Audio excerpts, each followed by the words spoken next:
あいうえお菓子したかきくけこんなにもさしすせソフトクリームゴゾロップでいこ Assalamualaikum warahmatullahi wabarakatuh. Minasan, ohayo gozaimasu. Ohayo gozaimasu. Selamat datang di channel Belajar Jepang.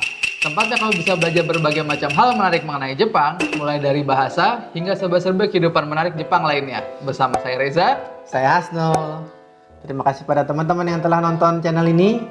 Semoga dengan ini bisa motivasi kami untuk terus sharing mengenai ilmu yang berguna, mulai dari Nihongo hingga hal-hal Jepang lainnya. Teman-teman, masih ingatkah dengan Nihongo kita yang pertama, yaitu Nani Nani wa Nani Nani Desu? Di episode kali ini berhubungan sekali dengan itu. Kita masih bahas itu terus ya? Masih bahasa yang sama ya, berhubungan karena yang kemarin Nihongo 1 itu adalah dasar sekali. Jadi kita ulang terus supaya kita terus hafal. Dan banyak juga kita untuk mengaplikasikannya ya. Betul. Jadi rumus nani nani wa nani nani desu itu berguna untuk menjelaskan subjek atau A adalah B. Ya, kita ambil contoh Fukada-san wa Nihonjin desu. Artinya Fukada-san adalah orang Jepang.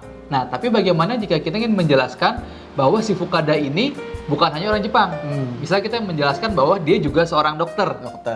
Jadi kan berarti si subjeknya satu, si Fukada. Sedangkan objek yang mau kita jelaskan adalah dia sebagai orang Jepang dan sebagai dokter. Nah, bagaimana caranya?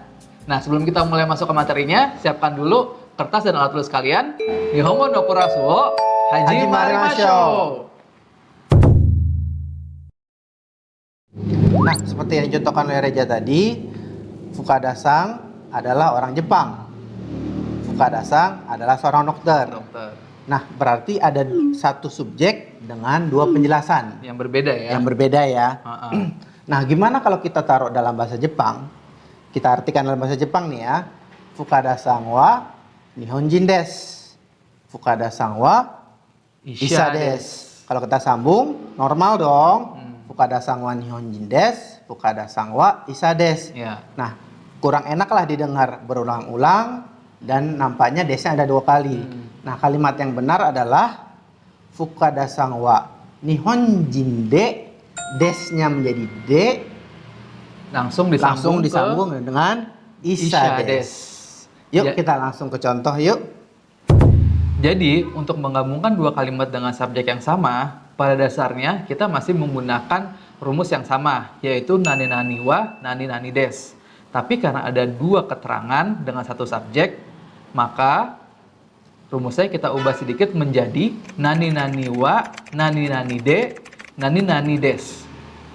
Contohnya seperti yang sudah dijelaskan tadi. Fukada-san wa Nihonjin desu. Fukada-san wa Isha desu. Jika digabung akan menjadi Fukada-san wa Nihonjin de Isha desu. Contoh berikutnya, itu adalah mobil baru. Arewa atarashi kuruma desu. Itu mahal. Arewa takai desu. Jika digabung akan menjadi Arewa atarashi kuruma de takai desu. Itu adalah mobil baru yang harganya mahal. Contoh berikutnya, Chiba-san adalah seorang pengusaha. Chiba-san wa shonin desu. Chiba-san orangnya tidak kalem. Chiba-san wa shizuka na hito de wa arimasen. Jika digabung akan menjadi Chiba-san wa shonin de shizuka na hito de wa arimasen. Yang artinya Chiba-san adalah seorang pengusaha dan orangnya nggak kalem.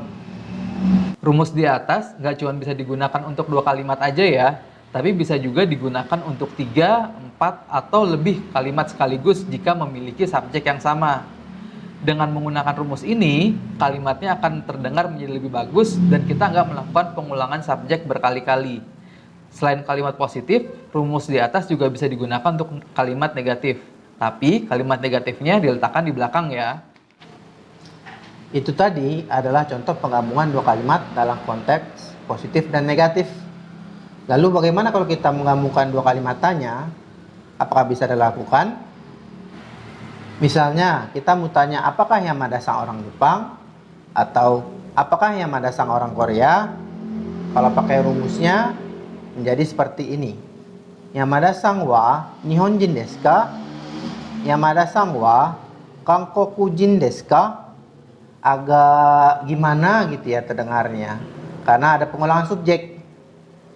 Terus gimana kalau kalimat pertanyaan digabungin? Tentu saja bisa. Selama pertanyaan itu memiliki subjek yang sama, bisa digabungin. Tapi caranya berbeda dan kita tidak bisa menggunakan rumus di atas. Caranya adalah tinggal menghilangkan subjek di kalimat kedua, sehingga rumusnya menjadi nani nani desu ka, nani nani desu ka. Yuk langsung kita lihat contohnya. Contoh kalimat pertama, tadi kita ingin menanyakan apakah Yamada-san itu adalah orang Jepang ataukah orang Korea. Kalimatnya akan menjadi seperti ini. Yamada-san wa Nihonjin desu ka? Kankokujin desu ka?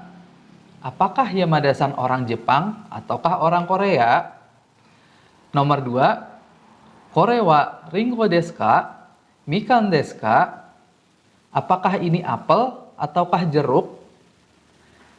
Contoh nomor 3, ano hito wa gunjin desu ka? Keisatsu desu ka?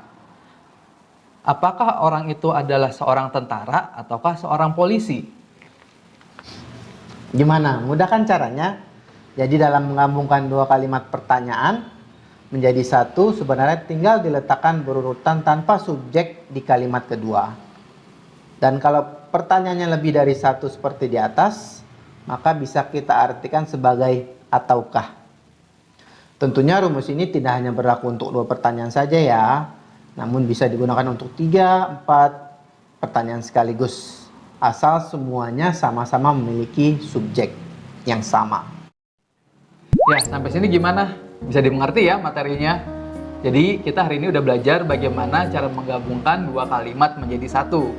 Dengan menggabungkan dua kalimat tadi, kita tidak lagi melakukan pengulangan subjek. Karena memang kalau ada subjek diulang berkali-kali itu kedengarannya memang kurang enak. Betul banget. Nah sekarang giliran teman-teman yang bikin kalimatnya. Nggak usah repot-repot, seperti biasa di kolom deskripsi kami sudah menyediakan kalimat-kalimatnya. Tinggal teman-teman sambungkan sendiri, teman-teman rubah seperti rumus yang kita sebutkan tadi di awal. Ya, jangan lupa dikerjakan ya. Kenapa kita memberikan latihan supaya teman-teman bisa mengasah lagi apa yang sudah dipelajari hari ini. Betul banget. Dan juga mungkin sambil nulis, teman-teman juga baca ya tulisan yang ditulis sehingga kita bisa melafalkannya. Selalu latihan praktek supaya lidah kita nggak kaku. Siap. Terima kasih kepada teman-teman yang telah menonton channel ini. Semoga ada manfaatnya, berguna bagi teman-teman yang ingin belajar bahasa Jepang.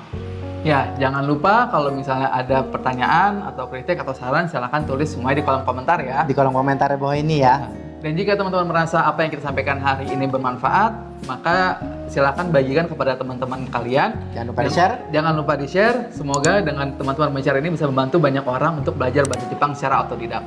Ya. Dan jangan lupa juga subscribe-nya, karena subscribe teman-teman sangat mendukung untuk eksistensi dari channel ini. Akhir kata, wassalamualaikum warahmatullahi wabarakatuh. Mata Raisu. Contohnya kayak gini nih. Selamat malam kepada para penonton RCTI yang berbahagia.